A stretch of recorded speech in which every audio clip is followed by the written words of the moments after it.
Hello, Irvington CSA members. This is Christopher Nunn, your host and committee member for Irvington Community Supported Agriculture in the 2007 season. Thought I'd take a few minutes to tell you a little bit about a visit to the farm I had recently.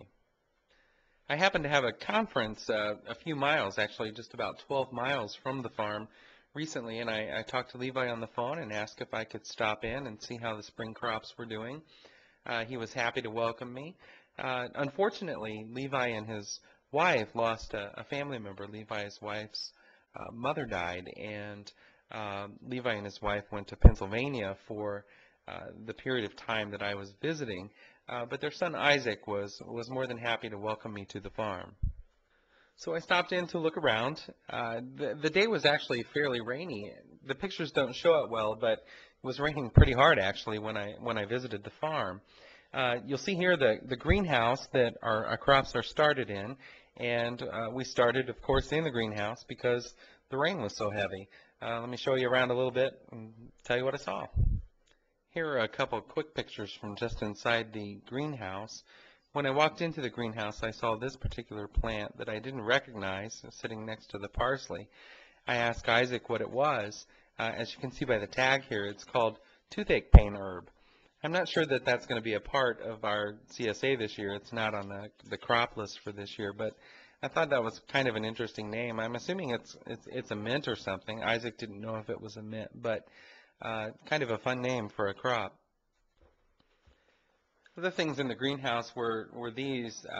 You can see lots of lettuces, mixed field greens, etc., that are getting ready to go out into the beds. The remaining lettuces and such were already actually out under plastic in the beds, getting ready for the beginning of the season. And here are some of the heirloom tomato plants that we're going to benefit from this year.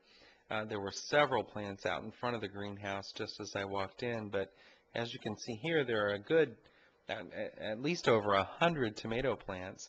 I didn't count them when I was there, but looking at the picture and counting across and up and down, easily 100 plants that are all heirloom. The seeds are grown from the previous year's tomatoes, and as some of you who belonged last year remember, we get everything from red tomatoes to purple tomatoes, black tomatoes, etc., and they're all heirloom. So here they are. The rain let up a little bit, and we went outside. You can see here the blackberry and raspberry plants that stalks actually that are ready to bloom. My favorite part of the CSA is the strawberry crop, and I was quite excited actually to see the strawberry crop in progress. The cold weather actually affected us a little bit with regard to strawberries this year. You can see here a healthy strawberry plant. Here's one that's not so healthy. The cold weather froze blooms after they had already started, and you can see a little black dot there that indicates that the bloom had been frozen. Here's another strawberry plant with both yellow and black centers to them. I learned from Isaac that those that have the black dots in the center were blooms that came about prior to the cold weather we had earlier in the year, and those blooms won't produce strawberries. Only the ones that are very clearly yellow in the middle will actually produce a fruit. A lot of the onion crops are going strong so far. You can see here some chives. Here's a garlic plant and a larger shot actually of the field of garlic. Here's one of the plows in the field. I had a chance to go in and meet some of the horses that drive these plows, and it was really a neat experience to see kind of some of the techniques that the family uses to grow the food.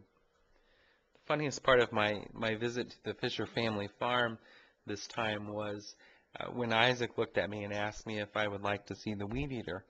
I said sure, and of course made several assumptions, being the city boy that I am, about what a weed eater might look like.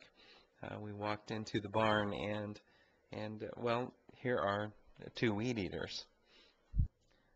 Just as I was leaving, I noticed another thing about the family farm that really intrigued me. As I was approaching my car, I noticed this little solar panel here on top of the barn.